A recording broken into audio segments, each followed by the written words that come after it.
Yo, what's up mga ka-drive? Meron tayong motorsiklo ngayon dito featuring Motorstar Easy Ride 150 CL. Mga ka-drive, ito ang motorsiklo na maaasahan, reliable to sa mga long ride. Unang-una, napakamura nito, hindi to mamahaling motorsiklo. Ang SRP nito, nung binili namin to, nasa 56,000 pesos lang. Ay mga ka-drive, pakikita natin sa inyo yung kagandahan ng motorsiklo na ito, kung anong meron sa kanya. Ayan mga ka-drive, tinan mo yung taillight niya. Para siyang Honda Click. Alam niyo naman kung gaano kasikat si Honda Click. Halos pare-parehas to, walang pinagkaiba. Silipin natin yung kanyang U-box. May U-box to mga ka-drive.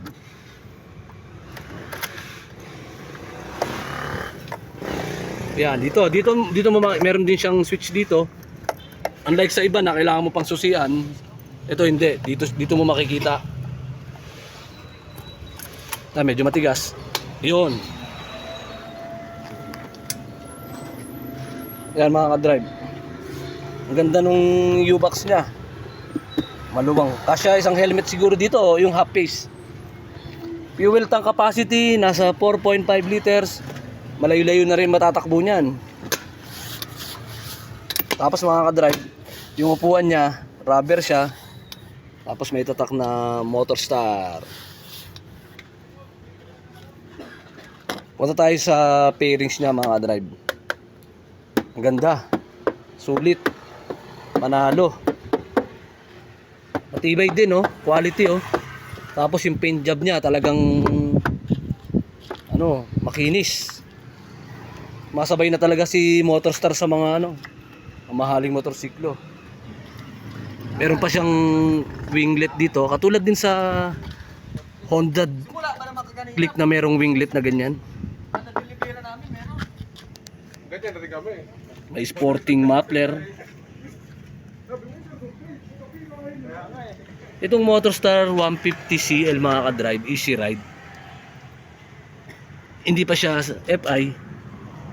Carburetor lang siya, carburetor type. Ayan. Meron siyang USB port charging. Wala ka nang kakaba-kaba na malobat ng iyong cellphone. Meron din siyang kickstart. In case na malobat ang battery nyo, wala ka rin kaba. Ngayon, silipin natin yung panel niya. Yan mga ka-drive, fully digital panel. Ganda, oh.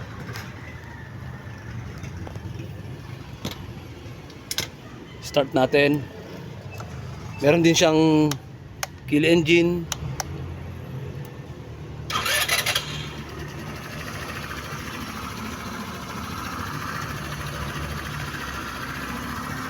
Kakaiba to sa lahat ng motor mga ka-drive. Ito, umaandar yung makina na pwede mong switch yung seat mo nang di namamatay yung makina. Iano lang natin ito. Dali natin yung susi sa seat. Ayan, hindi namamatay yung makina, buhay pa rin. Ang namatay lang yung panel. Saka yung DRL nya. Pero yung makina mga ka-drive, maandar pa rin. Hindi mo na, habang binubuksan mo yung upuan mo. Yan yung kakaiba sa kanya mga ka-drive. Paka-special nya. Ibang-iba siya sa ibang scooter.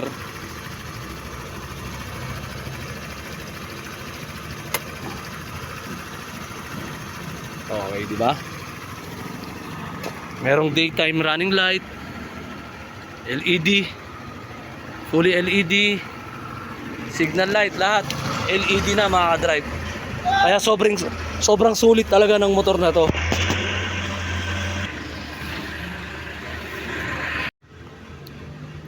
Check natin mga ka-drive yung gulong niya. Sa likuran, meron siyang gulong na 90 by 90 by 14 tubeless U1 Sync brand. Sa unahan naman mga ka-drive, naka disc brake 80 by 90 by 14 U1 Sync brand din. Okay na yan. Panalong-panalo na yan mga ka-drive. Sa lock naman mga ka-drive, pwede nyo siyang ilak gamit ng susi na to. Yan, lock natin. Tapos may shutter key off siya. Tanging itong susi lang niya makakapagbukas sa kanya.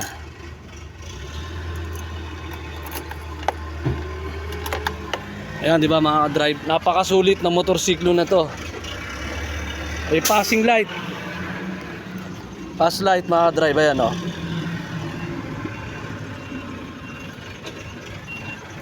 Sa natin para makita natin yung pass light.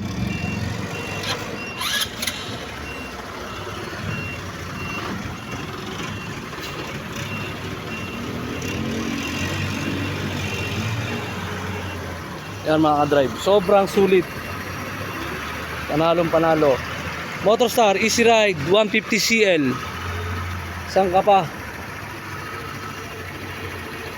Ano pang hahanapin mo sa motor na to?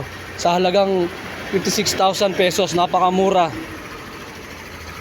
Lahat ng features sa ibang motorsiklo na mabibili mo, halos doble yung presyo niya. Yung iba nga wala pang charger, pero siya ayos. Sabi nila sirain, pero nasa pag-iingat lang yan, kahit anong klase motor yan. Ang ganda rin pala mga ka-drive nung side mirror niya, dahon type.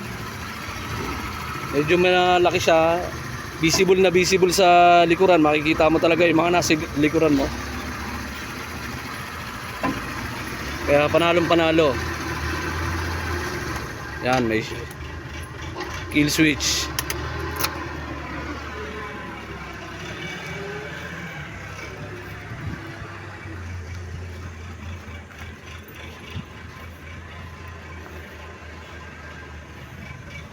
Easy Ride 150cl ng Motorstar.